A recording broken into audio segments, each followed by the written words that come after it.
Égypte, Israël, États-Unis, la jalousie de Sadat vis-à-vis de Ekal. Pour plus d'informations sur ce sujet, retrouvez-nous après le générique. Mais avant de commencer, n'oubliez pas de vous abonner et d'activer la cloche de notification pour ne pas manquer nos prochaines vidéos. Bon visionnage.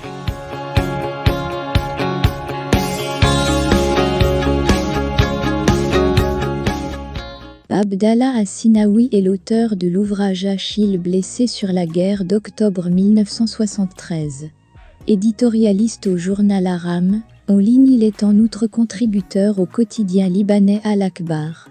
Ce papier est publié à l'occasion du 50e anniversaire de la guerre d'octobre. Sadat brûlait d'envie d'entrer en contact avec Henry Kissinger, mais le magicien de la diplomatie américaine mourrait d'envie de rencontrer Mohammad Hassan Ekal, qu'il considérait comme son égal. Ekal à propos de Sadat. Sadat n'était pas un génie en avance sur son temps, ni un pionnier de la paix. Le message du président Sadat à Henry Kissinger après la destruction de la ligne Bar-Lev, lors de la guerre d'octobre 1973. Henry Kissinger occupe dans les médias américains une place d'une grande visibilité et ses écrits sont assurés d'une grande diffusion. Il a acquis une grande notoriété entre 1969 et 1977, sous la mandature des deux présidents républicains, Richard Nixon et Gerald Ford, en sa qualité de conseiller pour la sécurité nationale, puis de secrétaire d'État, passé à la postérité pour avoir mené les négociations de paix américano-vietnamiennes et le rapprochement avec la Chine, ainsi que pour son rôle au Moyen-Orient. En ce qui concerne son rôle dans le règlement du conflit israélo-arabe, particulièrement dans la foulée de la guerre d'octobre 1973, Abdallah Assinaoui estime que la navette diplomatique que le secrétaire d'État américain avait menée entre le Caire et Tel Aviv a eu pour effet principal, en fait, d'annihiler les gains politiques générés par l'Égypte par la destruction de la ligne Bar-Lev et le franchissement du canal de Suez. Kissinger a réussi en fait sa mission à la faveur des graves fautes commises par le président égyptien Anwar el-Sadat. Une étude critique de cette séquence s'impose, afin que nul ne soit tenté de s'imaginer que Sadat était en avance sur son temps, un pionnier de la paix, et Kissinger, un faiseur de paix, poursuit le journaliste égyptien, qui se livre à la démonstration suivante. Dans son ouvrage The Anatomy of Two Major Crises, en policy paru en juillet 2004 aux éditions Simon & Schuster, Henry Kissinger écrit notamment page 10. À 10h, heure de Washington, quelques heures après le déclenchement des opérations militaires dans le Sinaï, j'ai reçu une étrange communication de Sadat sous la forme d'un message de son conseiller pour la sécurité nationale Afé Ismail, transmise via les services de renseignements américains. Ce message nous avisait de la position de l'Égypte vis-à-vis de cette guerre. Nonobstant la référence à la nécessité de revenir aux frontières de 1967, notre interprétation de ce message, poursuit le secrétaire d'État américain, est qu'il constituait un prélude à une plus grande ouverture vers nous, et que son importance résidait dans le danger que cette démarche représentait pour le président égyptien en prenant le risque de prendre contact avec nous sous cette forme publique.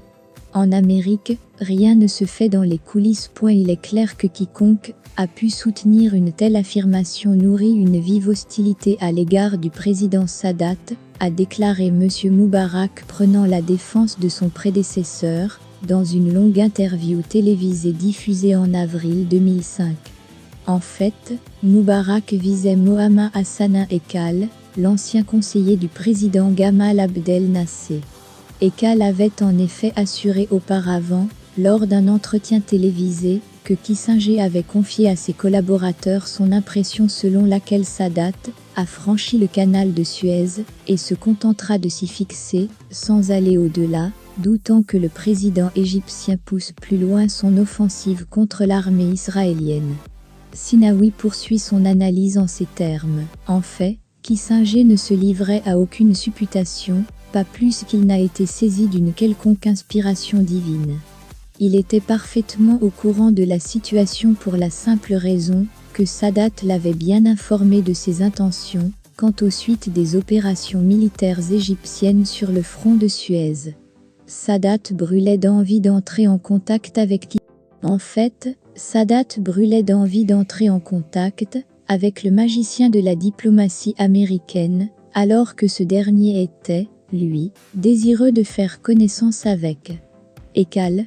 Le secrétaire d'État américain considérait Ekal comme son égal en ce qu'il avait la même tournure d'esprit que lui, un mode de raisonnement identique. Ce qui a eu pour effet d'indisposer prodigieusement Sadat. Circonstance aggravante, Ekal se comportait de manière totalement indépendante, sans en référer à Sadat, particulièrement lorsque Willy Brandt, chancelier de la République fédérale d'Allemagne, avait proposé à Ekal une rencontre confidentielle avec Kissinger. « Ce n'est pas le moment », avait répondu laconiquement Ekal à son interlocuteur allemand, déclinant l'offre. Fin 1972, Sadat a donné le feu vert à Moussa Sabri, rédacteur en chef du quotidien égyptien Al-Akhbar, pour se livrer à une attaque en règle contre Ekal, qualifiant celui qui était encore à l'époque directeur de l'influent quotidien égyptien Al-Ahram comme étant un homme qui considère qu'il détient une plume singulière, mais qui est en fait crépusculaire. Le nouveau régime de Sadat dispose d'hommes nouveaux à sa disposition parmi lesquels n'y figure pas cette plume crépusculaire, cette plume qui s'octroie plus d'importance qu'elle n'en a en réalité, ajouta Moussa Sabri. Ekal ripostera négligeant explicitement Sadat et Moussa Sabri. Dans un article intitulé Moi et Kissinger, Ekal accompagne son article d'un lot de documents confortant chacun de ses propos de l'article qu'il publie dans son quotidien Al-Ahram, avec témoignage à l'appui. En conclusion, Ekal assurera que la méthode de négociation empruntée par Sadat avec les Américains va le conduire à de lourdes concessions superflues.